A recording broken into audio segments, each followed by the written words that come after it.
lead through the dark. They can't stop me. They can't stop me. If a fire need to start, trust me, I go be the spark. So just watch me. Just watch me. I used to be where I was. Right now I am where I am. I'll always believe and trust. It's part of the master's plan. I used to be where I was. Right now I am where I am. I'll always believe and trust. It's part of the master's plan. Yeah. Yeah, boy. Where I am, Freetown Collective. What a tune. What a tune. Good evening, good night, good morning, good day. Hello, everybody. Are you good? Good. Hello to you all as well. We are a shot of Soca, and we are back once again. It's yours truly, Super Junior Vibes, and my wonderful co-host over there. She decided to let me go all the way over there. Today. But You yeah, know, but it's okay hey. though. Love. We have two wonderful guests with us as well. Yes. And straight off the bat, we let you know this episode, it has soca in it, but we also going to bring a different dimension to our culture and how it is we can help you all deal with certain things throughout your life, not only in a fete, in a party, but in your everyday life as a human being, because this episode gears towards mental health. Yeah. We have two fantastic guests. I'm going to make sure they introduce themselves properly and let you know who they are and what they're about. So, from myself, Super Trini Vibes, and the lovely Annie. She's so nice, eh? She's nice, eh? We'll let ladies first. So, good evening to you. And good evening to you too. Who are you? Who am I? The girls, eh? Okay, not actually. Behave. I'm Yansie, a.k.a. Dr. Yansie Rolston, and I'm Associate Director of Health and Wellbeing at the Wellbeing Initiative. Nice. Thank you very much, Dr. Yansie Rolston. And we have a distinguished gentleman with us. And you are, sir? I'm Alex Holmes. I'm a therapeutic coach, trainee psychotherapist, and author of Time to Talk. Oh, Listen, time wait. talk. Yeah, grab it one time. Grab it one time. Let him yes. hold it. Let him hold it. Mickey, you have to Let reach him hold order. it. Let him hold it. Okay, that's fine. I'm the author of Time to Talk. I'm a podcast host as well. I host the Alex Holmes podcast. And that's what I do. Fantastic. Well, we are so thankful that you all gave up your time to be here with us today to talk about the things that people don't really like to talk about. Yeah. Absolutely. We must bridge that gap. And I believe that at a shot of Soca, we would hopefully do that. So thank you all very much. Saying a thank you now because I know we're gonna delve deep into it. Yeah. So I will come to you, Dr. Yansie. As a mental health, within your position in mental health, how important is it for us within the Caribbean and a Caribbean community? Is it for us to open up a little bit more? I would actually turn the question and say globally, people need to open up globally. more. Yeah. There's a lot of stigma around mental health. And mental health, we all have mental health. Bear that in mind. We're not talking about illness, we're talking about mental health. Yeah. Every one of us has mental health. It's on a spectrum. So today you could be fine. Tomorrow something happens to you, someone dies or whatever, and you go into a period of grief, impacts your mental health. Weeks from then, you feel joy. So it's a spectrum that we go on. But the importance is destigmatizing it. Yes. That word stigma, right? Yeah. Is such a difficult word for a lot of people because it's quickly attached to anything negative, and anytime you hear a stigma, you always think negative. And I hope that by the end of our podcast today that we can turn it into a positive, through a shot of Soca. Absolutely. Alex? Yes. You heard Yansie's point of view. From your perspective, as a trainee practitioner within mental health, how do you see it? I see it as a huge priority, especially for West Indian people. and the experience that we've had uniquely with regards to the diaspora and what that looks like in Black history too.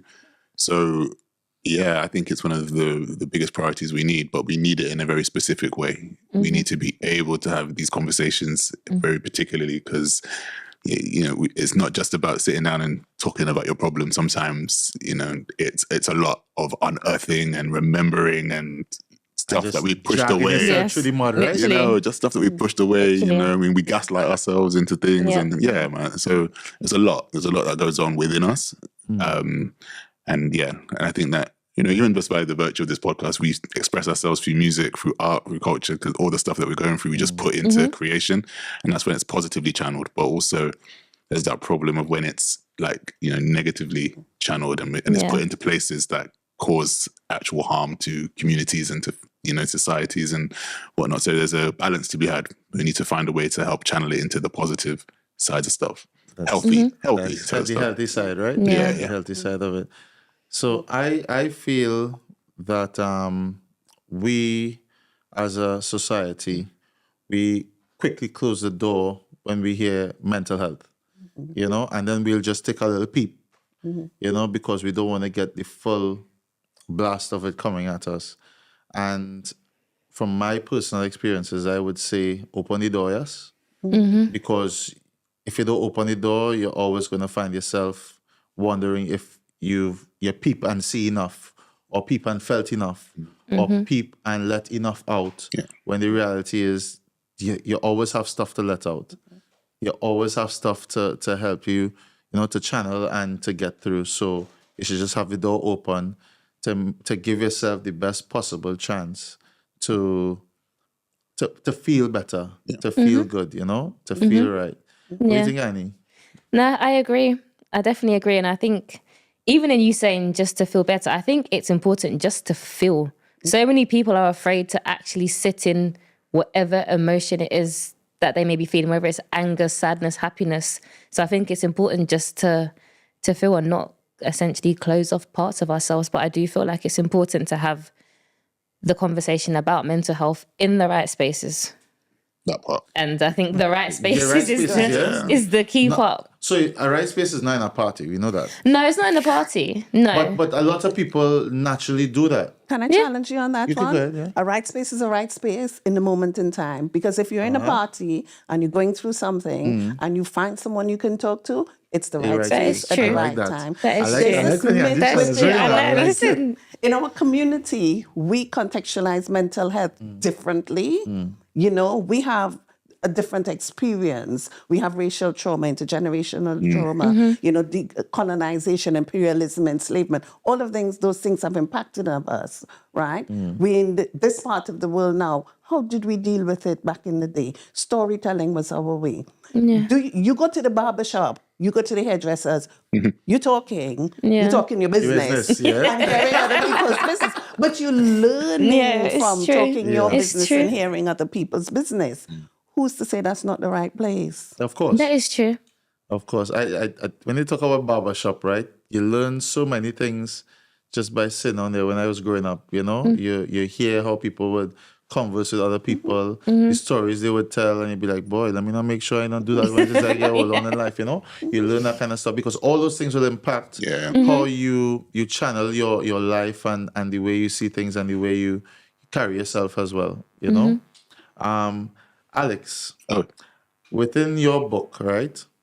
And I want you to give us your opening remarks with your book. I want you to sell it. In other words, sell it to us. Sell it to you. Sell it to us. All right. So the book is called Time to Talk, How Men Think About Love, Belonging and Connection. And I wrote it just as I was finishing my career as a journalist. So I was writing from the perspective, I was a Wellbeing reporter. So I was just writing from the perspective of a journalist saying, covering well-being practices. I had a column where I was speaking to men about their wellness, about their health and stuff. And all the while ignoring all the stuff that I was going through. When you're an observer of stuff, you're like, oh yeah, you're going through that. And then I started a podcast and I was writing alongside.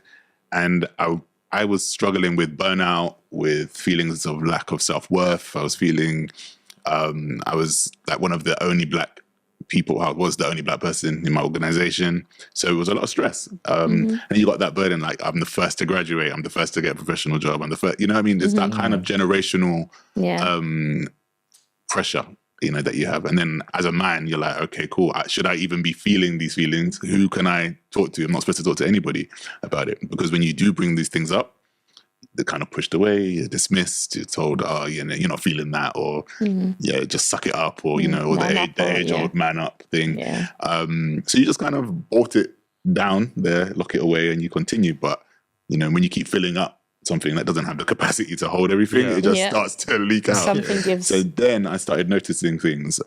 First, obviously, outside of me, I started noticing managers who were, you know, like men who are having temper tantrums up and down the room.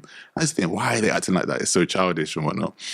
And then I started to see it in myself. I started to see myself kind of reacting really negatively to the most minor things. Like I didn't need to overreact to certain stuff.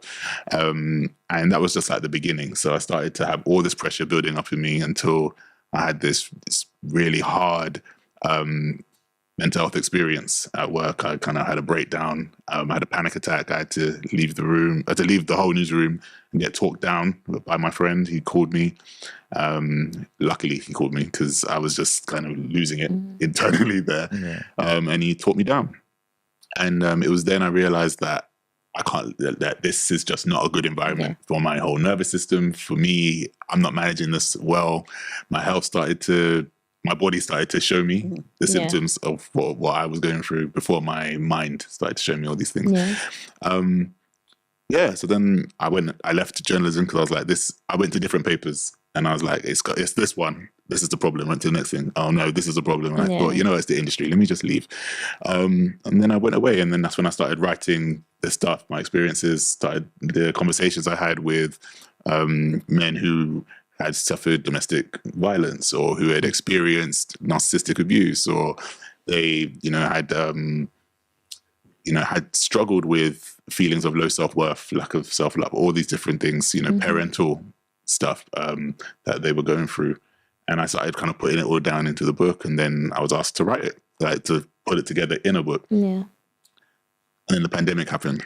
Oh, wow. So I'm writing this in 2020 at the very beginning. So I'm like, all right, 2020. You know, everybody was like, 2020 is going to be my year. Yeah. You know, everyone like living it up. All pumped up. Got all these plans. And then March came. And it was like, you're in lockdown. Party done. You're in lockdown. Literally. But you're in lockdown. Everything is going on. And I started to see the realities of what I was talking about. So I'd gone through a particular process. I went to therapy 2018, 19, and I was going through my process. I was dealing with my stuff and myself. And once I'd kind of done that, I started to become more aware of triggers for other people, what was triggering me, and all these things. But even the people that's closest to you don't recognize how much other people that are the closest to you are going through until you're locked down in this sort of experience with them. And then you start to see it everywhere, because everybody's locked down. Everybody's stuck. Everybody doesn't know what's happening next. Everybody's anxious. Everybody's scared. Everybody's worried. So, I mean, this book is a conversation around just beginning that journey to, looking at our mental health as men, and beginning to find the language and that sort of community and conversation around the things that we may or may not have experienced, or just to develop that kind of empathy or something else outside of us. Because what I found as well, a lot of self-help books, they were very much, for men, they were very the driven sort of thing. Yeah. Be the warrior, go get to this, that, and whatnot. And I've got a chapter in, because it's broken down into 6 real man myths. And one of the real men myths is, you always have to be a go-getter and a winner at everything. And it was just that sort of thing I'm trying to break down and just say, like it's not all the time that we have to do it. Sometimes we can just sit with what we're going through and be able to talk through what is happening. It's a big hurdle. It's a heavy lift, a heavy climb with a lot of men. But it's out there, and it's still having a conversation. Well, I started reading the book, and it was incredible how much it is I could see myself in what it is I was reading. in so many things. You know, I could go down a list, but with the amendments, I was like, boy, I used to be hearing that from since my dad was coaching me as a child doing athletics when I was 3 years old. You know, the exact same amendments, he would say the exact same things to me. And that would be the channel that I would have to go down. You know, don't get me wrong, some of it is fantastic because it has molded me to be that go-getter, to be that strong individual, but it didn't prepare me for the other side of it. Yeah. So when I wrote it, I'm writing it from the perspective of a journalist who's through this stuff. Through 2020 to 2022, I've done a lot of training and embarked on a particular path. So now I'm understanding from a clinical perspective what this looks like. So I'm like, oh, okay, so these things are good in some ways, but you know, too much of one thing. Yeah, there's a balance in everything. With a lack of care, can cause you know, an internal disruption for a lot of men. You know, if you tell them to be driven without actually caring about them as an individual, as a person, then you're gonna get somebody who is so driven that they don't care about anybody else's feelings or opinions, let alone their own. So there's balance, there's drive. No, definitely. Oh, thank you very much, Alex. That's fantastic. You know, make sure you all check out the book, Time to Talk. Yeah. Alex will give you the plugs at the end. But if it is you're already watching the show and you literally just need to remember right now, Alex Holmes, Time to Talk. It's on audiobooks on Amazon, right? It's on Audible, Amazon. Yeah, audiobooks on Amazon. But we'll give you proper plug at the end. So don't worry all yourself. We continue with the show because we have an amazing lady. When I tell you this lady is amazing, because you talked about COVID, which for a lot of people, mental health affected them in ways that they never knew. Yeah. Or they didn't know that they were at that point in their life until COVID hit and you had literally just to block it out. Changed everybody. This lovely lady here, Dr. Yansie Rolston, her and the Wellbeing initiative, they created a safe space where on a Friday evening, people could come together and just enjoy music, poetry from around the world. I'm not going to say any more because I want Yansie to give the full scope of what brought her to creating that outlet for people. COVID happened, the pandemic happened, and people were reaching out. People were struggling with mental health. People were scared. Yeah. In my day job, I was looking at the impact of COVID on people's mental health and wellness, particularly Black and Brown communities who were dying. And people were coming to me. I was going to them to ask them their lived experience. And there was one week when 3 young Black boys said that they had suicidal thoughts. And my immediate response was, gosh, you need to do something. Obviously, you signpost them to professional care. But my other thought was, if that's 3 of them, what about the others? Yeah, definitely. And I made some phone calls. I'm like, we need to do something to keep people's mood up, give them some joy.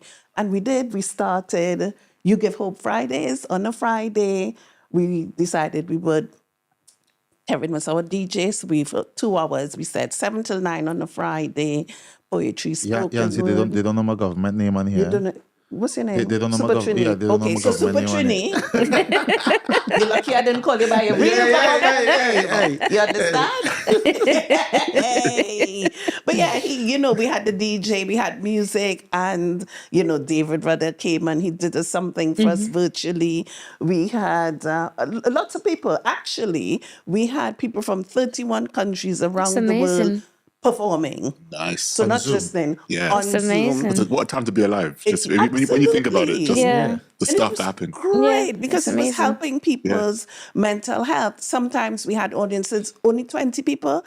One time we had 986 people log on. We were Zoom bombed, but we kept going because people were saying it was helping their mental health. And that was what was really important. It was giving people a space. We said 2 hours on a Friday for 1 month. We did it for 18 months. And some Fridays we did 5, 6, 7 hours. Yes, they didn't want me to come off. Yeah, literally. that was as long as it went. And because people wanted a space to talk. So we had the performances, and people would private message me to say, actually, I'm feeling X, Y, and Z, can you help? And we would signpost the services. And every single person, even the performers, got help. Whether it was clinical help, whether it was just through the music, writing and expressing themselves. I wanted to acknowledge and say thank you for sharing your story. Thank you for the book, because, books written by Black men on their mental health experiences are really hard to come by. And it's important that Black young men see themselves in narratives. So it's a tool for other young people to identify. Lots of the mental health work, as a practitioner, this isn't necessarily culturally relevant, culturally sensitive, or culturally appropriate.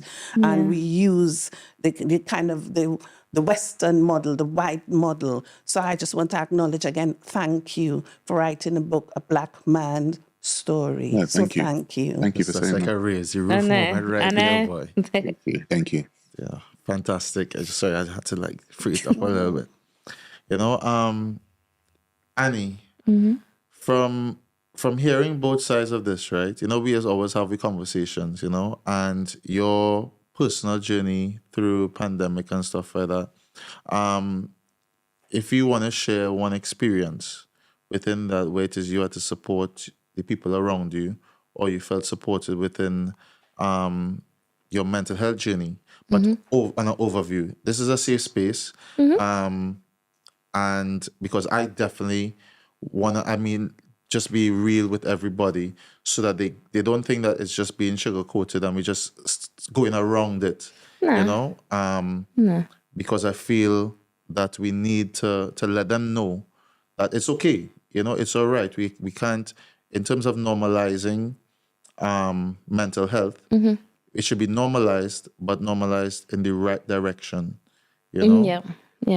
Yeah, and I think that's the question I was going to come on to ask you, are conversations like this, are they fully normalized now? Because I think there's still some work that needs to be done, and people actually genuinely, because and I'll say, when I started this episode, I wanted to do the check-in to ask the numbers, and Dr. Yansie said, we don't do numbers anymore. You have to ask a question and say a word, because people will they won't give a true reflection of how they're actually feeling. So I feel like even when people have these conversations, how much of it is still being almost sugar-coated, or how much of it is actually authentic? Are you really expressing how you feel? But to touch on me, like you said, we have these conversations all the time.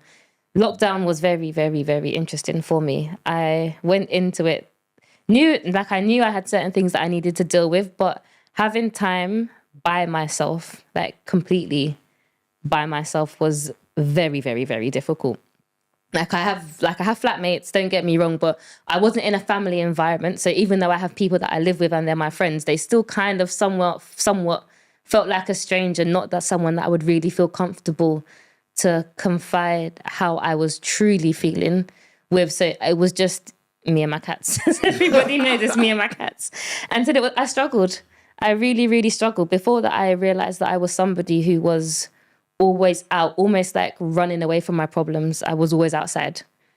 Any motive, I was out, because I didn't want to take time to actually, when I stop, I start to think. And when I start to think, I don't know what I'm thinking about. Yeah. So I'm outside. That's real. Whereas lockdown was just well, you ain't got nowhere to go. So we're going to have to think. You're going to have to take the time to actually process some of this stuff. And I would say the journey that I've had through lockdown has been life-changing for me. The person that I was going into lockdown and who I am now is completely different. I'm actually doing the inner work. I say that because I feel like everyone's oh, you gotta do the inner work. But the inner work is real, but I'm actually doing the work. You actually could see yourself knowing that the journey that you were thinking, you're actually seeing it play out in front of you now. Somewhat, yes. Even then, I didn't even know what journey I was trying to go on, if that makes sense. It was just like, He was just walking apart. yeah, but like now there's honestly, it just got to a direction. point where I was like, I'm tired of myself. Like I am actually tired. And I'm sure everyone around me is tired. So something needs to be done. And there were certain situations where, like, not to say that I'm always at fault, but I'm like, well, I'm the common denominator in here. If the same thing's happening time and time again, something about me is making these things happen. So let's look at what's actually going on here. So I took the time to actually do the work. Like I went to therapy. I found it entirely traumatizing, but in a good way. So I feel like sometimes when you're talking about really deep things and you're really getting into it, it's like you almost have to put yourself back in that situation to really feel how you felt. And if it was traumatizing then it's still going to be traumatizing now. But you just have to, that you have different coping mechanisms to actually deal with it. So it was actually really doing the work. And even this week, there was a situation that happened and I said to my best friend, I was like, I'm so proud of myself because the person that I was a year ago, I would have acted so differently. Yeah, I know exactly what you're talking about. I would have acted so differently. And it was so weird because, like, I don't even know, when I say I'm doing the inner work, I don't even know what work I've really done to make those changes, but it's just like I can see the changes in my behavior. So I know it's something I'm doing is right. But yeah. Guys, see, watch me. It takes just a little bit of time within yourself to recognize, you know, those small little changes make a massive difference, you know, in every step that you take moving forward. You know, we're gonna move forward, but I want to move forward in a short of soca way, you know, because we asked our lovely guests, you know, what kind of music they like. Yes. And guess what? Guess what music they like? Yes, guess what music they like all here? What music you like, Yansie? Soca.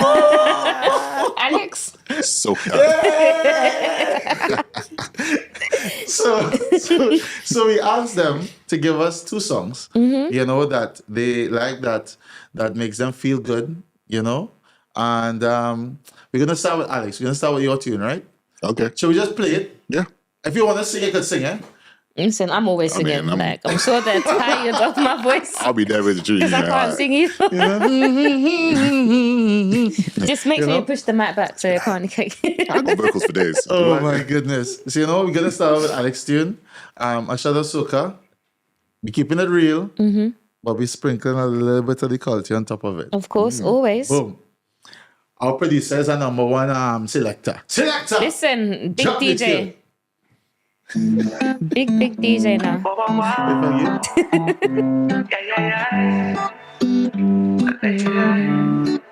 Why never catch the feeling? Baby, you know what the deal is. I know a way to go in the mall for a vibe. I know you want to free it. All of these things revealing. Don't let me waste the time. Come along for the ride. And before you know it, it's up in the air. You back it up right there. Show me your love and bring down wisdom mind. No, you're pretty like shine up in my face when you laugh at me. Your body tight, you it off for me. Oh, you can wind a little bit if you want to. I'm winding in the corner. And we go down like kitty kitty kitty kitty kitty kitty kitty kitty kitty kitty. We have a style like kitty kitty kitty kitty kitty kitty. Don't give me that shimmy what action here. Kitty kitty kitty kitty kitty. In the corner, man. Where's the shimmy? And he chose Licky Tiki by Cash, right? Why? You know what it is? I think it's when I discovered it, or when it made itself available to me at the time. And I was just like, I think Carnival's coming out. I think, okay, so usually each year I have this process where I'm like, okay, cool. So Carnival's coming up. It's the summertime. Everybody's outside. Like everyone's trying to choose the band that they're going with and whatnot. And I was just like laying on my bed and just thinking about going through all the soca tunes. I'm like, I've not actually heard any of the new soca, so I'm just gonna scroll through Instagram. And my friend, she sent me like a video of somebody dancing to Licky Tiki, and I was like, what tune is this? This is the tune I need right now. And then I found it, and I was like, this is everything that I need. It's the I didn't even need to see the video to even know what the vibe was. It was warm. It's that kind of, I don't know, growing up, there was that kind of old school feeling of like family coming together and like sharing stuff. And it's just like, you know, parties and vibes and everyone's just happy and smiling. That same feeling, you know, when, kind of really big tangent, but you know, when Work came out, by, Rihanna. Yeah. So you know that kind of, there's a similar feeling, very different tones, but very similar feelings. But like, it was that kind of feeling of like, oh yeah, it's just warm, familiar, new. Like it's just, it just brought you some joy. It just warmed me up, and I was like, yes. And then I went into a deep dive in Kes. So hold that thought right there, right? Yeah. And think about your day to day. My day to day. Right. And if you had to sum it up in one word, from where your day started to where you are now, one word. As you just listen to your song. Sum up my day today. Yeah. One word. How's your day been today? Sum it up in one word.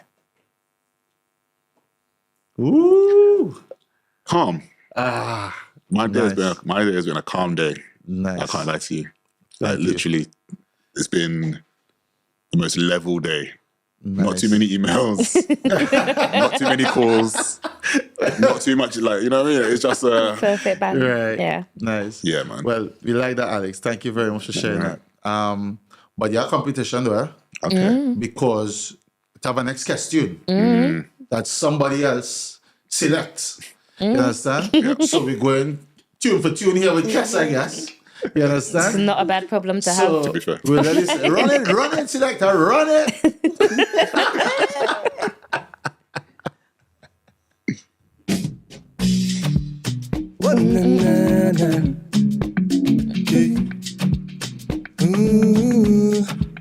Give me the island breeze, cool them vibes, coconut jelly, peas and rice, house and land, and we sharp like a knife, green in abundance, real love around there, yeah.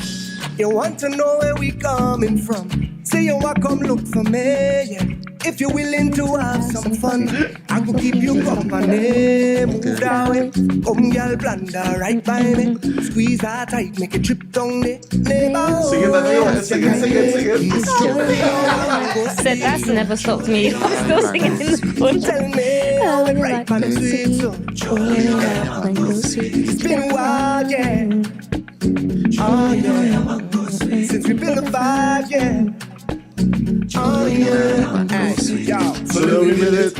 Y'all grind fine like chili, baby. Real things start, I no time for the good vibes only. Keep that around me, keep that around me. Every minute, oh that ways one time skillfully. Hallelujah, so fine naturally.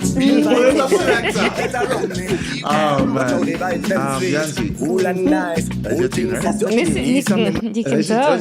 She's smiling. Listen, That's my tune. Why is that your tune? Because I've got a little ball of joy, 5'2", beautiful ball of joy called Jolene. I birthed a beautiful human being. Her and her brother, the reasons why I do what I do. I go so far as to say why I'm alive. I live for my kids. My daughter is called Jolene. Aww. And this song. So you sell your rights to this song to Kes? Okay, that. It's still my child name. Go get your money. listen. Make sure and get your money, you know. And you know what? I made up the name, Got on his shoot. Wow. Her father's name, my mother's name, cut it in half and join it together. I thought she was the only one in the world. Well, she is the only one in the She's world. the only one like that. Like that, Like right? that. So she's the only one in the world. Yeah, she's You the know? only my Jolene. She's your Julie, yeah? Yeah. Yes. Wow. So you're smiling there, right? Mm-hmm. Think about the start of your day. Mm-hmm. To where you are now. Mm-hmm. One word. Joy. Wow. That's what we like. I smile, and the reason I smiling is because Anya and I, we were trying to get this episode done for 2 months, right? About 2 months, right? Feels longer. If there's one reason or another, you know, but the episode is coming out at a point where it's going to be most needed. Yeah. Everything And happens for a Yansie, reason. It makes if you sense. want to share why it's most needed. we'll be coming up to Mental Health Awareness Day, a couple of weeks' time, and we are still trying to destigmatize mental health, particularly in the Black community. So any opportunity to raise awareness, hey, I'm there. And you got to be there too. To be fair. Sorry, I go be away.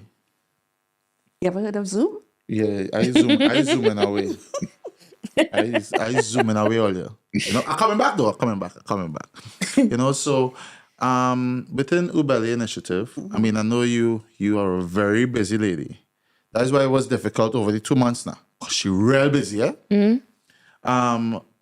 Within your profession, and you've been doing it for a very long time, what would you say for you as an individual working 24 until she's work 24/7, gets you motivated to do it every day? I see the difference it makes, to be honest. I absolutely see, particularly with young Black men. Black men generally have poor health-seeking behaviors. A Black man, whatever it is, won't go to a doctor or won't seek help. They tend not to confide the deeper emotions and the challenges unless it's a partner, a mother or a sister or something that encourages them to. And I see it, but I see the difference the work I do makes. I can evidence it because all my work is based on evidence. And therefore, I continue to do what I do every day. I would pick up the phone and I would speak to you and you would make me laugh. And I think, boom, what I do made a difference. I agree with you. That's amazing. You know, I'll say it. I know Yansie personally, and she has been a part of my life. But let me make it clear. She's been a part of my life a lot longer than I knew she was a part of my life. Okay. If that makes sense. That works. That means she was macro in my business from a long time. You understand? And then when she felt it was the right time to say, hey, I know you know, and she stepped in at a point where I was most vulnerable, you know, and she made it impossible for me to say no, or for me to hide, or for me to run, you know. Sometimes that's what you need. You know, well, yeah.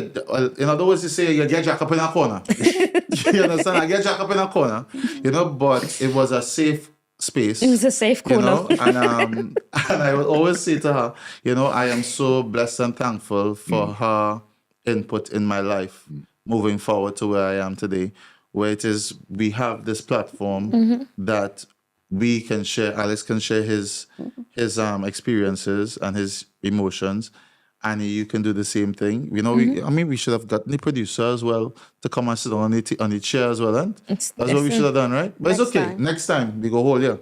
We go hold you next time. He keeps running, but he's gonna get on the safer scene. Well, I don't know about that, no? I don't know about that. But I want to talk about one aspect that within Ubele Initiative and Ugivehope that was so influential within my journey through mental health and dealing with the stuff I was dealing with. It was February the 2nd. No, it was February time. Pandemic, everybody in lockdown. I was already out of the country. I was in Barbados. And I wanted to get home. I needed to get home. It was the one thing that I needed for myself. And December, I said to Yansie, I need to get out of this place. If I don't leave here, it is not going to be good for me. I got out. I was in Barbados, and I said, the next stop, I need to get home to Trinidad and Tobago. You know when you get that call home?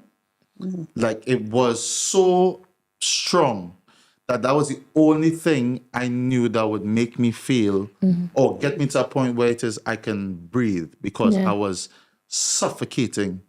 You know, I felt like there was nothing else, you know, other than get home. I got home, but being pandemic, got to the airport in Trinidad after getting on the last repatriated flight from Barbados. Airport, they had you up on a wall.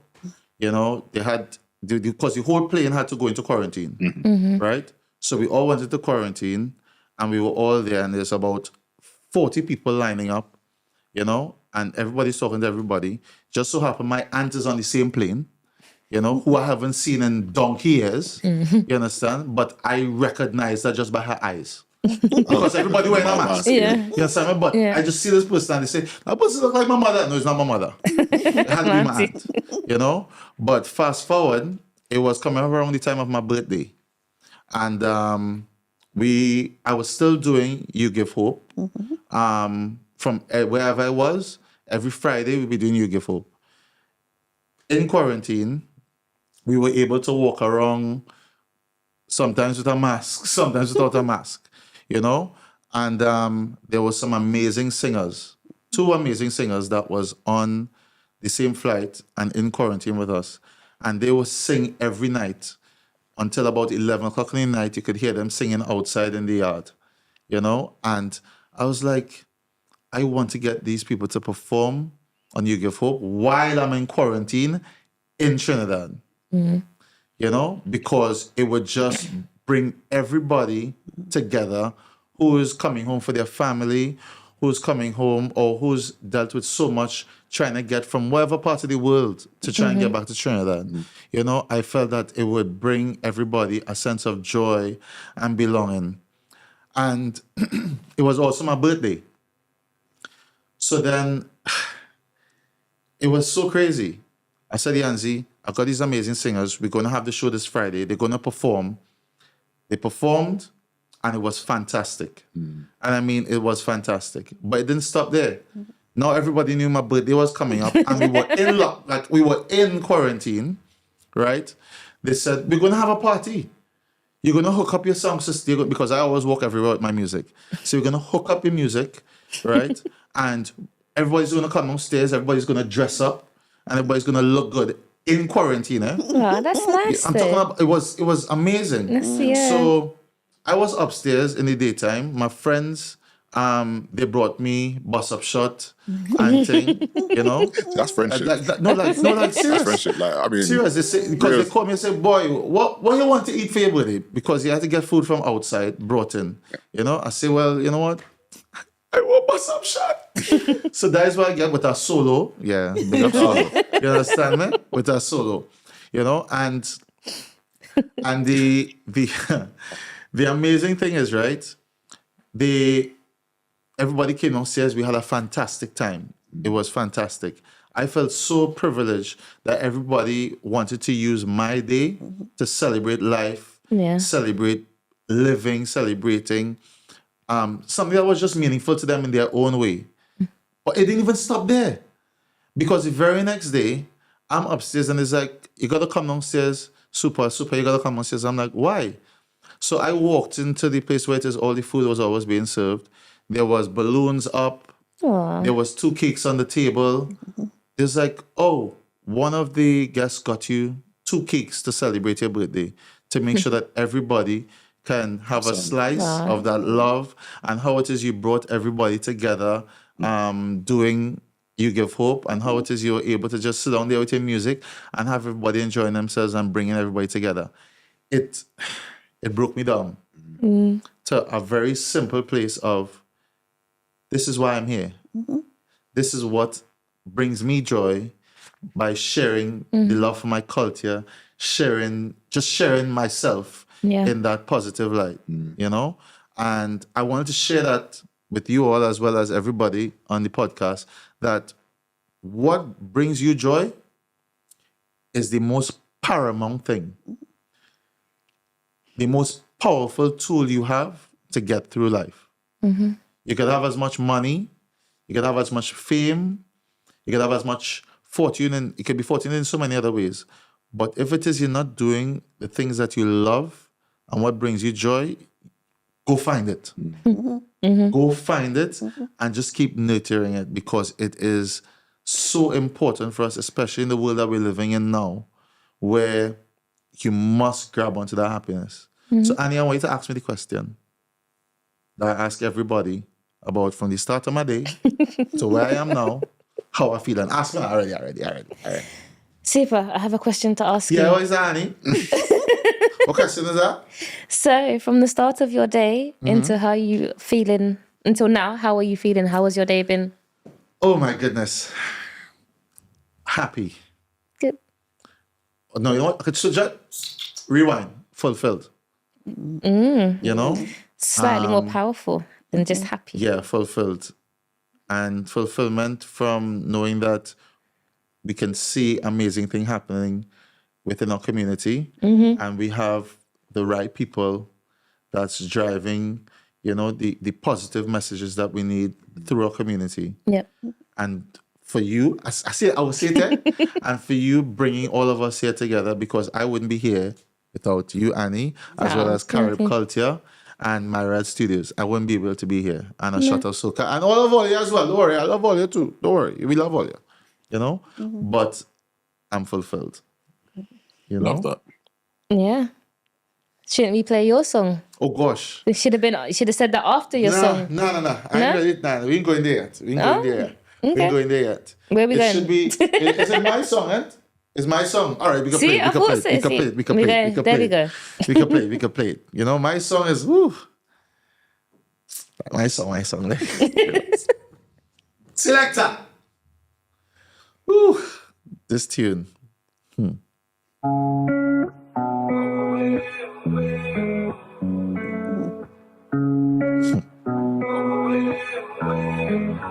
Daylight comes slowly, like you're breathing next to me. Pull back the curtain, show the world what we can be.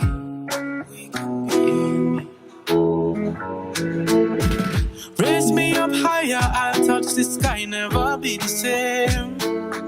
Set me on fire, watch me burn brighter every day. Journey gets harder every climb, but I'm gonna lift up my head and try. I know I have nothing but love inside, cause it's a blessing to be alive, a blessing to have this time, yeah. A blessing to have this time, yeah. Calpi, A blessing to have this time. what's your Yeah. See the lyrics, boy? Beautiful. But Song's I'm called growing Climb as we speak. by Calpi from Freetown Collective. And he wrote that song after he got into a car crash. You know, where he wasn't going to, he was meant to survive. You know, and I heard that song when I was in Barbados. You know, I was walking on the beach and I was just going through on my phone, and that song just, and I literally stopped and I just looked up and realized, you know what, I'm climbing right now. Just keep on climbing. Yeah. Keep on pushing forward. You know? So as we push forward in this show, and you have a song too. I have a song. You have a song. I have a song. Could we drop your song? And You then can we're going to drop talk to you my about your song? Yeah, you can drop my song. Oh, I watch it. See this tune there? A shot of soca. This is my tune. Yeah.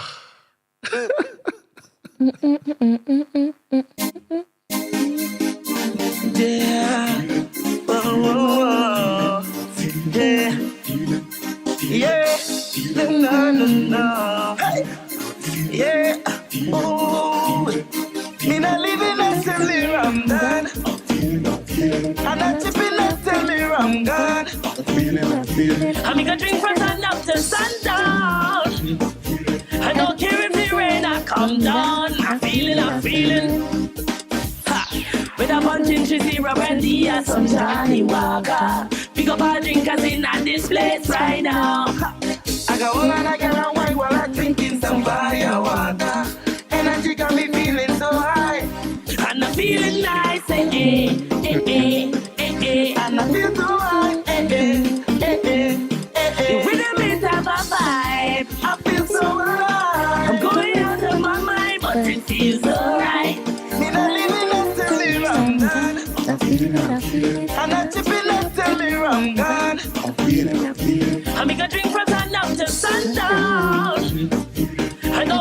Yeah. Come down, I'm feeling. I come to enjoy myself. My goodness. I need to let me know now. I'm feeling now. I feel I'm it. liquor, so me will me all over.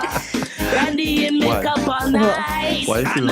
I'm feeling. Do you know the song literally makes me smile? Like the song is a happy place for me. Like it's The reason, it's just a happy place. Like when I hear that song, I can picture being back in St. Lucia, which is my happy place, on the beach, just chilled. Every time she says St. Lucia, I just She meant Barbados. no, because I just become confused. But carry on now. Anyway, we're not going to have that conversation today, but Sorry, it could also be Grenada. You see what I'm saying? You see what I'm saying? She just did all the time. So she has loads of happy places. Yeah. Okay.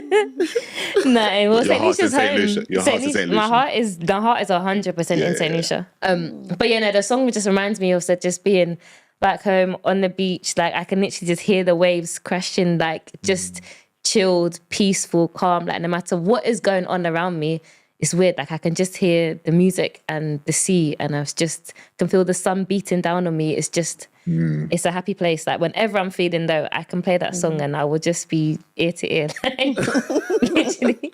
But you guys just be listening to Soca and be going ear to ear all the time. Anyway. Listen, you know me, I love Soca. Like, so yeah, pretty much She every does. song makes me If you grin. don't Ear love to ear. But some soca- songs make me grin more than others. That song is, it's just a happy place. It's a sunshine song. It is like you It's a can, sunshine song. you can feel the heat. Like you can feel it coming from the song. But Yeah. That is with or without alcohol, just to be clear. I'm not drinking alcohol today, so that is without It's with alcohol. or without alcohol. I'm You're feeling, drink- I'm feeling, right? I feel So that means it. you don't have to drink alcohol. Yeah. And yeah, I well. read people just I was get just quiet. like, I think that's what I was saying. I was like, yeah. Yeah. I just flashed back to when I was in You know, carnival whenever it is you Oh. want to relax. with my hands in the air doing stuff. But no, the song said it's a happy place song, and even the words of the song, I'm sure they're not singing about what I'm singing about, but it's like Yeah. no matter rain or shine, I feel like I'm You're good, feeling I'm that happy, I'm feeling. So, in terms of feeling, everybody get a question posed to them. You pose the question to me, so I'm coming straight to you. You know, from the start of your day to where we are now in the studio, one word. Do you know what? I've actually been sitting here thinking of what that word is, and I don't know how to answer that. I don't. I'm not even trying to be difficult, but I don't. You are have- being difficult. Final word. indecisive. That is Annie in a nutshell. Watch me. If I just have to show you the messages I get from Annie, indecisive is that word. He said final word. That was a word, and it's said one final word. I don't know. I feel like my day's been. This morning it was good. Now it's I don't know. It's different. Mellow. Yeah, emotional. I'll say Okay. emotional. All right, we'll take emotional. You take that. Yeah. You take that. You know, I think that us having this platform and being able to share our points of views from a mental health perspective will empower everyone. You know, and I will always say that when Annie and I was trying to construct this episode, we had very little direction of where we wanted it to go because we just wanted the door open. Yeah, and open. You know, and I believe that through our conversation so far this evening, that it's been very open. You know, like Jolene over here. Well, sorry, Yansie over here talking about Jolene, and for you, Licky Ticky. You know, being able to just free up and just work, like you know, and for you, Annie, feeling a feeling. I can appreciate that, and well, for me, climb. You know, my songs will tell you a lot about how You say it all the time. and it would tell a story for everybody. Yeah. You know, Yansie, before I get back to Alex, right? Yes. In terms of your shift through your years, right? When it comes to mental health, right? Within your own life, how has it benefited you that you can share with everyone, and what is the next steps you think that, or the simple steps that some people can take in order to make that next step in terms of their mental health? It's about kind of, as Annie had mentioned at one point, you're sitting with yourself in the stillness and kind of figuring out who you are, even if it's just in that moment, reaching out for help. There's this notion that we must all talk about mental health in a medical way. You have to go for counseling and you have to go for therapy. That has its place.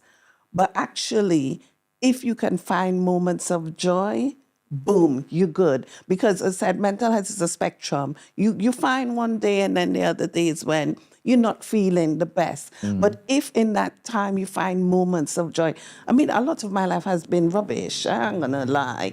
And even as someone who's trained as a psychologist, I have to have treatment. You know, I have a therapist that I speak to. It's part of being a psychologist. You have to have, we call it supervision. So you have to unpack some of what you're experiencing. And because I do research and interview a lot of people with complex needs, especially doing the work around death and bereavement, I take on a lot. And I am a human being, so I have my own emotions that go with it. But I look for those moments of joy. And I tell people as well, not everyone is willing to talk. Not everyone has the language to communicate, even in a safe space, in the way that, you know, we have normalized. But if you do whatever you do and find moments of joy, whether it's the cycling, walking along the beach and getting the sun, burn your body, whatever it is, that's you looking after your mental health. Yep. And that's what matters. Yeah. So you're saying we should take a holiday? I'm up for it. Hey, let me Let's go. Can I come? Listen. Listen. We all going. Listen, Wait, sorry, who Kevin went? say he's paying. Whoa, slow down. You see when I went and buy that thing in JD Sports today, right? Okay. How much money am I going to get? I like 60p. So when we go at 60p, we can't even go Brighton. You know, but thank you so much for sharing that. You know, and even within your own work space that you need that help and that support as well. And people wouldn't think that psychologists and psychotherapists would have to go and talk to somebody. Yeah. You know? yeah. We all need to talk. need to talk to somebody. Yeah. In order to keep the client safe as well, you need to be able to, you know, you need to have gone through your own process and go through your own process continually too, because you're taking on a lot of stuff. So yeah, for sure. Yeah. Fantastic. Can I pick up on something that you said, Dr. Yansie? I think having the language to talk about how you're feeling is very, very important because, and especially for men, even though I'm not a man, and I don't really like speaking from a male perspective because I feel like we often do that. But I don't feel like a lot of men are taught how to communicate how they're feeling. So when they do have these safe spaces, it's like they don't have the language to actually to talk about it because I don't know whether it's a case of they haven't been taught how to do it or what. But I think, having the language to be able to communicate how you're feeling, and I said learning that there's a right. It could be a right. Anywhere's a right place, but there's a right time, and normally that's how you're actually feeling with it about it. So I know that I can't necessarily talk about things unless I've tried to deal with it myself. Because if someone was to, I don't know, combat me on whatever it is that I say, I may take it very, very defensively, and how I may not receive what they're saying in the right way because I haven't necessarily dealt with it somewhat kind of in myself. But yeah, I just wanted to pick up on it's important to have the right to teach. We all need to be And taught whatever the that right language. is, because, Exactly. Yeah. You know, as I say, men have really poor health-seeking behaviors, and that's because culturally we say to men, "You don't cry, man up, pull up your socks." You know, we take away the humanity in men. We pull up the socks high. You know, it's that thing that we do. Be strong. Yeah. And actually, men should be vulnerable. Men should also be soft when it's appropriate. They are human beings at the end of the day. No, just you know, and it's important that we allow men to be who they want to be in the moment. Yeah. Yeah. But what I found is that, because I kind of went into all of this with the very similar ideas as well. But I'm also like, because while I agree and think that's true, I think that it's like we have to start from bare bones with a lot of men, because a lot of men don't know who they are or who they want to be or can be in any particular situation, because a large percentage of the issues come from other men as well. And men police other men's behavior. Yep. Yes. So you can't be. So 100%. it's not always a case of you wanting to be safe. If nowadays, if two men get into a room and it's like one man is a hugger and another man is not used to that. Yeah. One man's a hugger, one man's not used to that. It's like, Yeah. I ain't trying to hug you. That's You know what I'm right. saying? And then there's this whole, if you're not secure, how are you going to handle that conversation? Yeah, and it turns into a whole different thing. Yeah. It's like, Yeah. like, you know what I mean? It becomes awkward. It becomes all these things. But there's so much that like a certain person is carrying, as we know, and it just comes out in these social conventions that a lot of men have actually prescribed for ourselves, and it's a lot. Which is why we use yeah. that whole notion of joy as opposed to, and you know, we talk about safe spaces, but what really is a safe space? What does that look like? You know, what does that look like? How do you define it? Because it means different things to different groups. 100%, You know, we're not going to talk about it now, but if you come from somewhere, a refugee asylum seeker, what is a safe space for you when you're always on the alert? LGBTQIA plus community, what is a safe space? So we say it and we use the words really loosely, but we have to understand that it means different things for different people. But there are men who, thank you again for writing your book, who are encouraging people to have conversations and giving the tools and showing that there are tools that you can use. And sometimes, it's not necessarily coming from it with the language of mental health always. So there's some fabulous organizations doing incredible work with men. So there's Future Men, there's Fathers Development, Father to Father, and all of these organizations doing incredible work, getting men to start having some of these conversations. They are having different types of safe spaces for men to have conversations. We haven't talked about men who have been victims of sexual abuse. It's just so complex. Yeah. And people need a time, a space, a language, an appropriate support mechanism, and to feel that actually it's right for them, because sometimes it just isn't the right time for someone. Have you seen that play? For Black Boys. No, I wanted to see it. Oh my God, I've seen it twice, and each time I just bawled my eyes out. Yeah, I thought I saw Fabulous. that. I was undone when I first went in there. I was like, I was so I've heard very good things. Very good things. I went for an hour walk with my friend. I was like, this is all. I saw it. It's come up on my page a billion times. Yeah. You should see it. I think it was... The one thing I'll say about this is like I saw myself in every single character, so I couldn't even. There was nowhere to run. I was like, what am I doing there? Like, Wow. There you go. We need to go and see it. Sorry, we? Fine. I will take myself. You take yourself, and you can tell me how it went.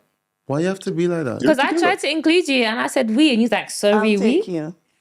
I was offering to take you. Look, I have friends. Do you want me to start that again? I started it saying we should go and see it, and you said sorry, we. Listen. But it's but yeah, I think when it comes to safe spaces, it's actually. I mean, I was just writing a blog on this that should be out soon. But it's like when I think about safe spaces for men, what does that look like? What does it mean? Because when we say that, we mentally create the same kind of safe spaces that women have for men, and we just try and translate it over and try and add men's things in there. And it's just like, this doesn't make any sense. Because when we do, people say, oh, barbershop's a safe space. It's you're real, you're held hostage in a chair for 45 minutes with a blade. So, and this person has the power. This person has the power to mess up your hairline and do all sorts of stuff, so you can't go out and feel good. Don't let the barber get emotional. Listen. So the barber might want to hurry up, and you're just like, hurry up, I've got a meeting. I've been in the room, I've been in there when people have been like, you need to hurry up, and then there's just been this, it's just been like, why are you telling me to hurry up for all this stuff? Yeah. It's not necessarily safe in that sense. There are some that are, but it's about creating the environment that is slightly different to what we would usually expect, but also it's how the space is managed too, because I mean, a lot of men seek leadership. Yes.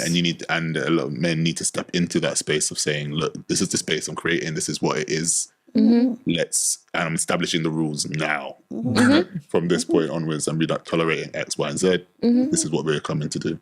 And then that's when once we have the rule set, everything's cool. If you go into somewhere that's just like, anything goes, it's a bit like, this is not really safe because I don't know what the parameters are. So can I ask a question? Overall, do you think, and this is to both of you, do you think that the direction that we're going in terms of talking about mental health is a positive one?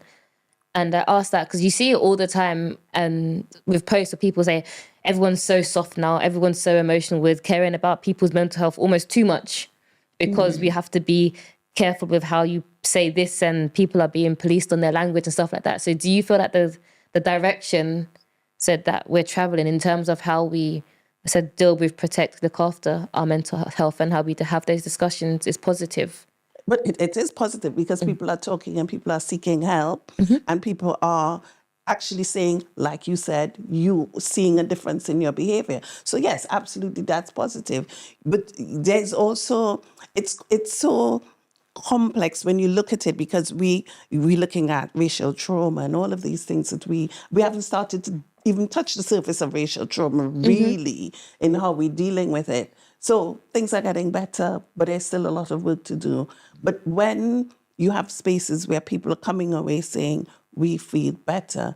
I mean, we haven't even discussed some of the projects that we're working on. When the young people, hundreds of young people are actually saying, I feel better. It's amazing. Yeah, that's a win. Yeah, you can't It say might anything, be a momentary win, but it's a moment when they felt good. Take that. What do you think? I personally think I'm tired of mental health awareness. I think it's time for mental health action. Like, I think everybody's aware. Like, I think that's the point that that you're seeing. That everyone's kind of like, well, we're aware of these words are triggering. This is that, and a lot of people need actually the rules or the action to go behind it, to be able for us to enact all of that stuff. So I think we're kind of past the awareness side. I think people are, understanding as to what that means right now. Like, we can, we have in general, there's a basic understanding of anxiety, basic understanding of depression. We can kind of get that, and grief and whatnot. But it's like, now, what are we doing about it? I can tell you what we're doing. Yeah, that's what I'm saying. That's the point. That's what I'm saying. We need to be more in that kind of space. Yeah. I mean, there's still a lot of people who don't know the language and are not aware. And there's still a lot of places and some religious leaders who are still using purely religion and not any other type of intervention. But in all of that, we are actually seeing that policy and practice is shifting. We are currently working on, myself and some colleagues working on Black Mental Health Manifesto. So we're making some demands on the system, because we recognize that Black men are disproportionately sectioned. If you're a Black woman who is on your period and you are taken into a mental health institution, you are left unattended. It's the services, the mental health service in the UK for the Black community is shockingly poor. And actually, as you say, enough already. So there are organizations and collectives that are coming together to say, how can we make systemic change? And we're addressing it from bottom up, top down. And it is, so the Mental Health Manifesto is saying that organizations will be held accountable to do something. And there's a list of things they should be doing. Yeah. No, that's important. That is very important.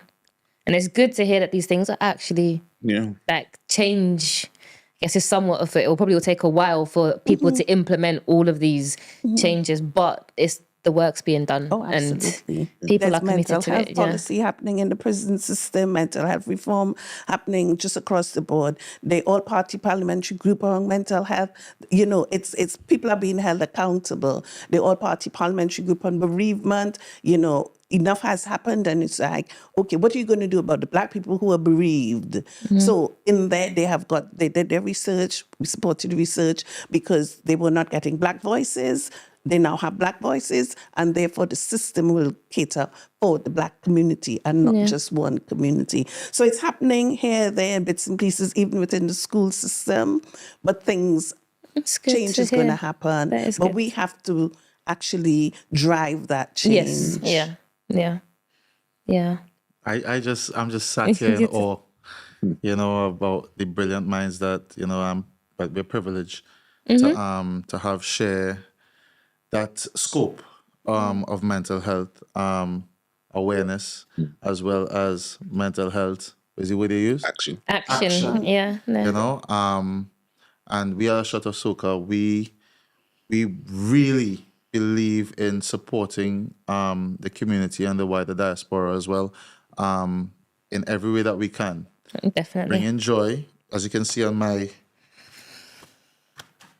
jumper today is Bio. That's bio.uk. And as Yansie said, that we've been doing work within communities, within schools, within different demographics, but mainly geared towards young people, you know, helping them find joy. Because the common issue that we find, especially with kids' behavior, it's post-COVID, where it is they were locked away for... I have to say, after you say the word locked away, because they literally say, but I was locked away. I felt like if I couldn't do nothing, you know, to where over the Easter holidays, we supported a community-led organization called Engage Youth. And these kids, could you imagine musical chairs going viral? You know musical chairs, when I was growing up playing musical chairs? That's all these kids was waiting for to play. Musical. They was doing everything else. They even wanted to cut their lunch short, food enough, to get musical chairs. You know, because it just helped them engage, and the music that was being played alongside it, they were all just smiling. They were all happy. Even when it is, I said, you know what? We're gonna play red light, green light, 1, 2, 3. There's like, what's that? I said, you know, Squid Games. No. You know, red light, green light, 1, 2, 3. There's like, yeah. I know we're talking. I said, oh, you're too young to be knowing about what Squid Games is, but they got it. And the direction we went to that was, it wasn't a normal way where it is. I would just be like, red light, green light. No, it wasn't that way. It was. I said to them when I did it with music, you know, to just evoke a different kind of mood within them, so that they'll come out their shells a little bit more and just identify with something just happy and good. I said, when the music stops, you can move. When the music starts, wherever you stop at, you gotta dance. You can't stand still. If you see you standing still, you gotta bust any kind of move you want to. Any move you want to the music. It could be soca playing, it could be reggae, it doesn't matter what was playing, you know, but you gotta show some motion, you gotta show that, you know, you're enjoying yourself. And these kids did not want to move when the music stopped. They just wanted to enjoy themselves. And for me, within Bio, and knowing where I come from, and if it is I had more access to that kind of stuff, it could help so many of the peers that I had growing up. You know, and where it is, we're in a world now where young people are struggling to find joy, and they can only find joy nowadays 10 seconds, on social 15 media. seconds on a swipe, you know, or they have to take 10 swipes before they find something that makes them laugh, or even 20. And for me, myself within Bio, being able to support young people and give them an opportunity where it is they can just breathe. You know, it's so amazing, you know. So make sure you'll check it out, bio.uk. And if you want us to bring you some joy, we'll do it. And you could find joy in it because there's a platform of practitioners and organizations that bring joy, Yeah. on the bio. So it's not just from a therapeutic perspective in that sense, clinical perspective. You know, you've got the swim club, you've got the dancing, the boxing, Everything. everything is there. good. I will go to the dancing club. Okay. I need to brush up on some skills. Hey, Annie? Brush up on a little skills. You know, so I know that before we finish, right, you have a song again. You know? Yeah. You have a song again. You ready? I do. Gosh! Selector! Whew. I'm excited about this one. Okay. I can't remember what the song is. Oh, I know it.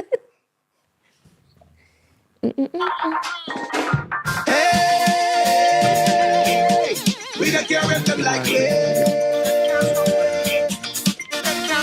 We say hey, hey, hey, hey, hey. We don't care if them like it.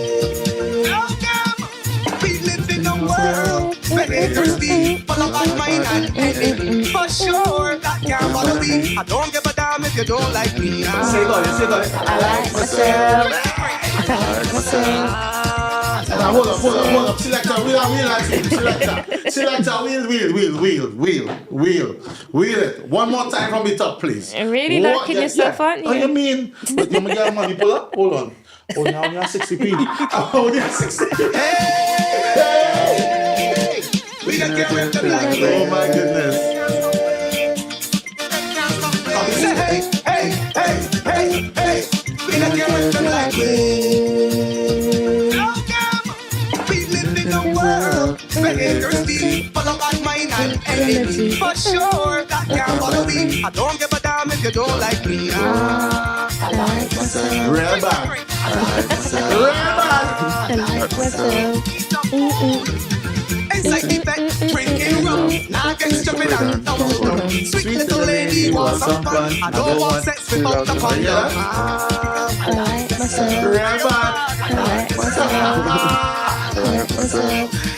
I super eating best, drinking best, stepping up fresh, but in carnival and everything blessed. The girls them best. It is Fontana. See me walking up what this man is free. Come behind the camera I'm like a thief. Yeah. You see me taking on I like myself. Real I bad. love that song. You love that tune, right? You love that I song? love it, man. So which one you love more, though? I can You love more than one, right? love them both, just in different energies. All right. You know? Nice. I hear you. I hear you. That's a big tune. It's a good It song. is. It's a good song. Yeah. That's a big tune. If no, you all don't know what song that is, that's Lil Rick, Like Yourself. You know? It's a Bayesian I tune. like myself. You know, shout out to my Bayesian family. Yeah. You know, but you know Yansie have a tune too, right? You know Yansie have a tune too. Is it lyric? It's not Lil Rick. I just say. Yeah, it's not Lil Rick. And this one always hits home for me.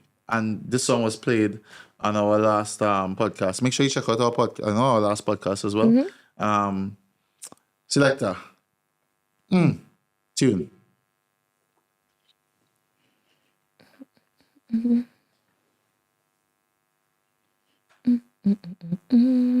My I like DJ, myself. the I Mexican. like myself. na na na na na na na. I'm gonna try not to sing. Life is so good to me. Life is so good to me. Yeah. From your wake up this morning, you know Selector. Wheel. Oh, that was a smooth one, Selector. Go there, DJ. Life is so good to me. Life is so good to me. Yeah. From your wake up this morning, you know Where's your flag today? No flag today. Yeah. From your wake up this morning, you know yeah. Watch out, Jaja. Give me love and life now. Everywhere is vibes now. Whoa, I say watch out, Jaja. Bring me one so nice now. One more good I ask for. Listen. Beside a woman in front, she talk down and look how she is and get on and wine. She body coming up, come on, cause life is short and tomorrow not short. So I live like it's my last. Oh, treat me and now. Jump up and wave it. the plan now. Just a one girl with the man now. Whoa, cause it tastes so sweet, yeah. Sometimes I feel like I don't wanna go. Oh my goodness. Cause it tastes so sweet, yeah. Sometimes I feel like I don't wanna leave. Oh no. Shut up, Soca. Right now I feel like a jump up. I feel like a right now. I want to hold on a bumper right now. Bad, yeah. I feel like a jump up. I've listened to the whole song, you know. So, if you leave me, I will say the whole song. Yeah, I agree. Sometimes I wonder, Yeah. I wanna be with If you didn't have Soca, if you didn't have Soca. Oh my goodness, where would we be if we didn't have Soca? how life would I be if you didn't Where have would you be?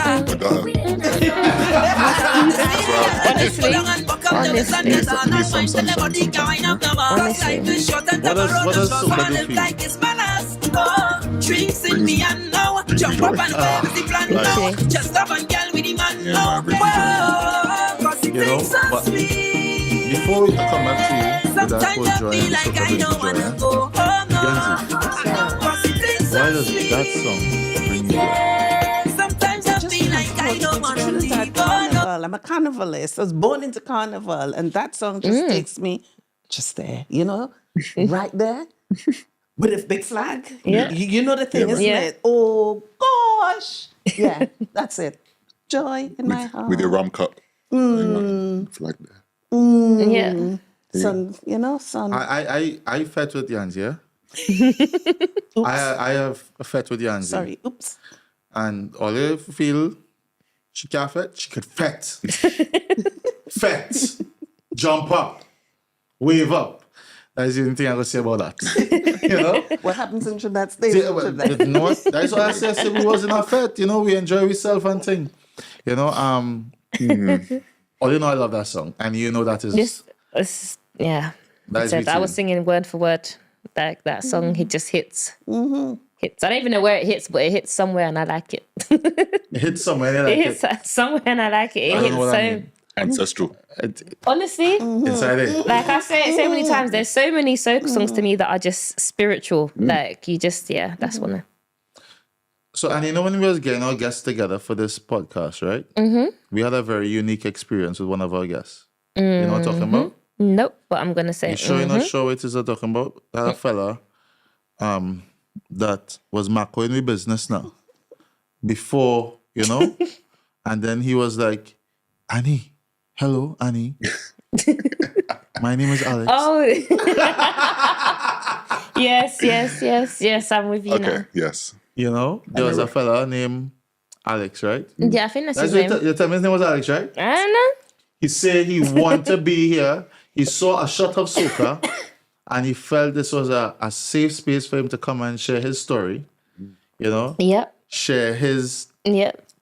not only his story through Time to Talk, but also music, Soca. You His know, love of the and music. you feel like if he was able to do that? Yes. Yeah? Yes, man. Yeah. This is you're gonna come back again. Honestly, yeah. Come on, I'm ready I had a whenever. thought. I know that. Oh, sorry. That is one of Yansie's famous words. It could be 3 o'clock in the morning, 5 o'clock in the evening, 12 o'clock at night. I've had a thought. And she would send me a voice. And, I have a thought. I will call you at XY time. Yeah, I hear it. You know? So you definitely gonna come back and share some more. And for sure. we definitely want you back. You Yeah. know, man. 100%. Yep. If you want to give us a plug with Yep. Time to talk. How men think about love, belonging, and connection. That's everywhere that you want to find it. Amazon, Audible, whatever. And my podcast is the Alex Holmes podcast, so you can find that wherever you find podcasts. okay, so you can find Alex wherever, Yeah. Wherever. That's what you can find. wherever you want to find Literally. him. What's your Instagram? By Alex Holmes. Okay, all right. Literally. BY, right? By Alex. B-Y, Alex Holmes. Okay, cool. Thank you very much, Alex. Thank you very. You know, you can find him everywhere, Everywhere. everywhere. Everywhere you want to find him, he gonna be there. I'll be You know, there. as well as you want to say thank you very much, Dr. Yansie, for being here and sharing your wealth of knowledge Yes, and thank you. experience with Thank us you. as well. And I'm pretty sure that everyone has benefited from it. You know, on a personal note, I am so thankful I was able to get in a studio in front of a camera for everybody to know how hard you work for our community and within the wider diaspora as well, to bring mental health to the forefront of not only awareness, but Action. you understand? So thank you so much for taking your time and being here. you. If you want to give us, well, real plugs, real different avenues, you know, so Listen. whichever ones you deem appropriate for a Shot of Soca family, that you want to let us know where you're working and what you're working on, as well as Ubele and stuff like that. We'll be here all day. You will be here all day, Listen, for real. I will make sure that on the YouTube video, it's all in. It's all the information you've with there. done bio already. So, you know, we've got bio covered. We do work on grief, loss, and bereavement. We've done a film called Our Grief, and it's Black women's experience of grief and loss, talking about racism and gender equalities and age discrimination and social deprivation. And that's one piece of work. And I Wait, suppose sorry, where can we find that film? you have to come to a screening, Screening, yeah. Oh, because okay. it's really emotionally impactful. Okay. So we I create want a to be there, safe yeah. space for it. We did it yesterday. Yesterday, yeah. In Margate. You should We have told travel me. Why you didn't tell me? across the But it was UK. in Margate. Yeah. We travel I across love the UK. And, you know, we show the film and then there's a conversation. Yeah. And then we have some music and some entertainment to shift. And we've just done one on Black women's experience of menopause. And that's also going to be screened. We've got a book on the menopause, and that's When is that screening? So so everybody the can know. menopause screening is on the 29th of May at the Institute of Contemporary Arts on the Mall in London. Posh venue. And how can they, if they want to see the And screening, how just to? on what do you call that thing? Eventbrite. Okay. It's on Eventbrite. Make sure we put that Efficacy link up. there, so Yep. you can put the link. We've only got like 30 more spaces left. We had 189. Yeah, no, I spaces, can immediately so- think of people that would be interested. Absolutely. So, yeah. And yeah. just to say, when we're thinking of menopause, it's not just older people. The youngest person in our collective is 13, 1-3, and she's going through menopause. Wow. So it's not an old people's 13. thing. 13. Look at this is your Yeah, reaction heard of alone. early it's not an onset, old yeah. person's thing. People assume it's an old person's thing. It's not. So we encourage people, and we encourage men. So we've done workshops, men-only workshops, and I've been in that space, delivering workshops to men who try to understand it from either their mother, sister, or partner's perspective. And we work with the trans community as well. So menopause is one of the other bits of projects that we're doing. And actually, I don't know if you're in the UK and you know of Mind, that organization. So we work collaboratively with them. Mind is committed to be an anti-racist organization, and we work in collaboration with them to ensure that mental health services do not cause harm because of any they can, racial yeah. bias or racial trauma. And I'll stop right there. You didn't plug Ubele Initiative as well. So I forgot that bit. Yeah. So the organization is Ubele Initiative, ubele.org, and there's lots of projects in Ubele. We do funding, we look at capacity building, wealth generation for the Black diaspora community. But my space within Ubele is health and well-being. Wow. Yeah. Amazing. So As you we're said, gonna hard make- worker. Yeah, I get it now. You getting all right? I get You it getting now. all right? Because I feel like there's probably more you could have said as well. Oh yeah, real plenty. You know, but we say thank you all so Thank much. you so much. Thank You know, you. Annie, you have any amazing words for us and for you? No, you're real fans. You know, I Me? didn't tell you that. No, but no. You're real fans. Who's this Annie?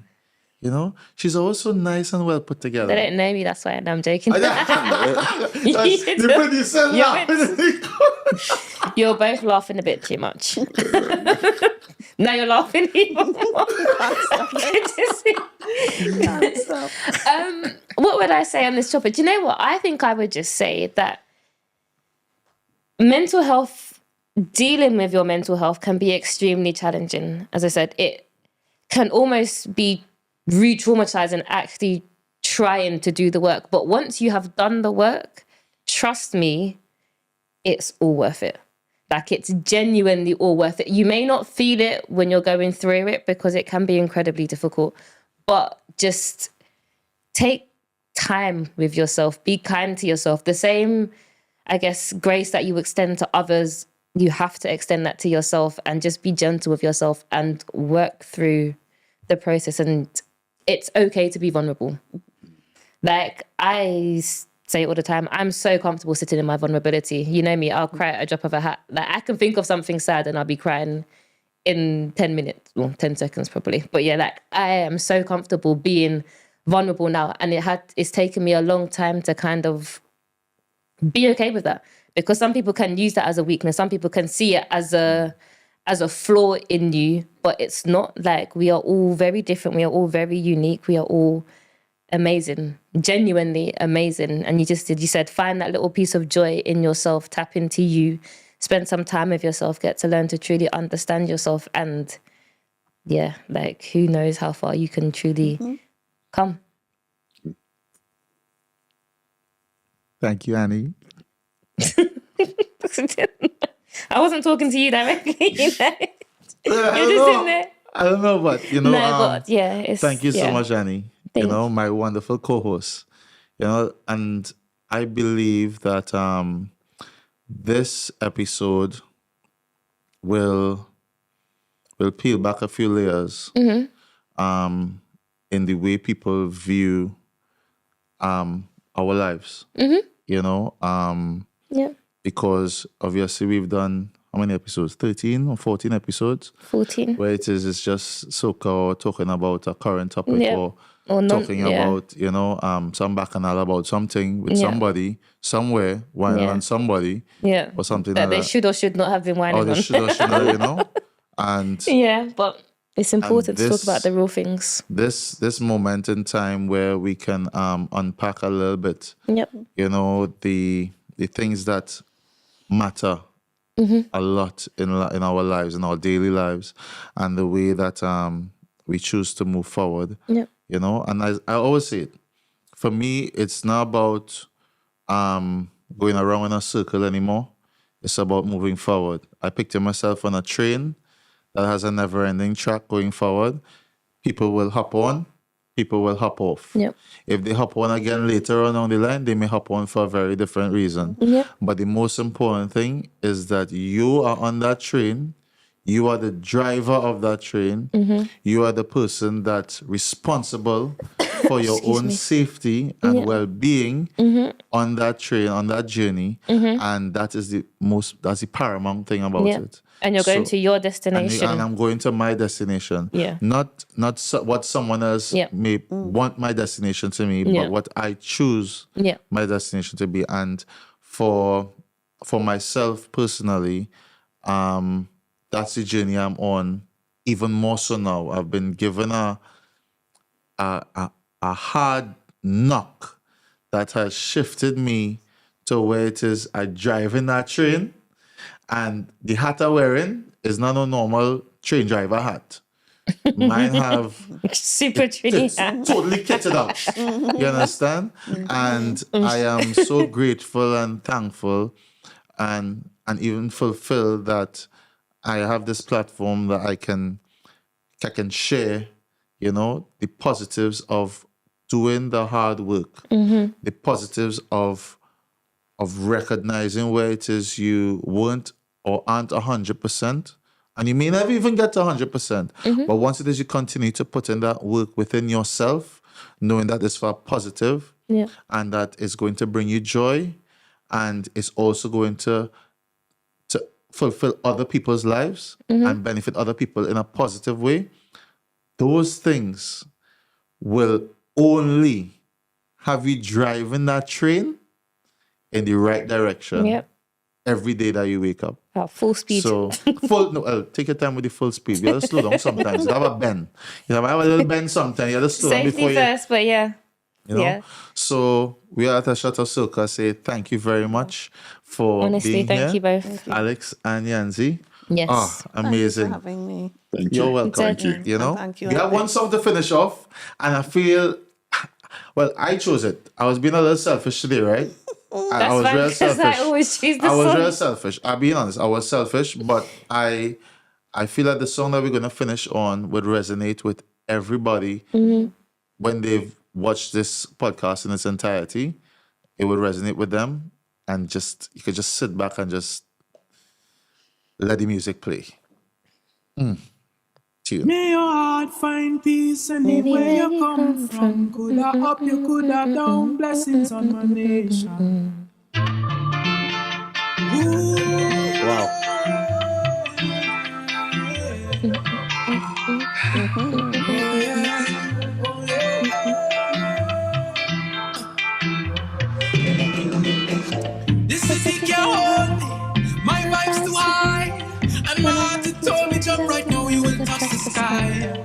Feel my love unfolding like a laughing flame. All who did not know me when not done, they gon' know the name. Million people coming down, dancing to a song. Oh my gosh. Love is life and life is love. Blessings from above.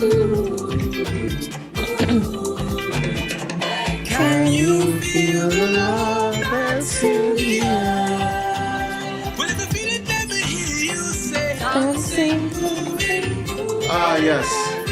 Ashado Soca, Super Trini Vibes. Annie, Alex, Yansie. We say na na na.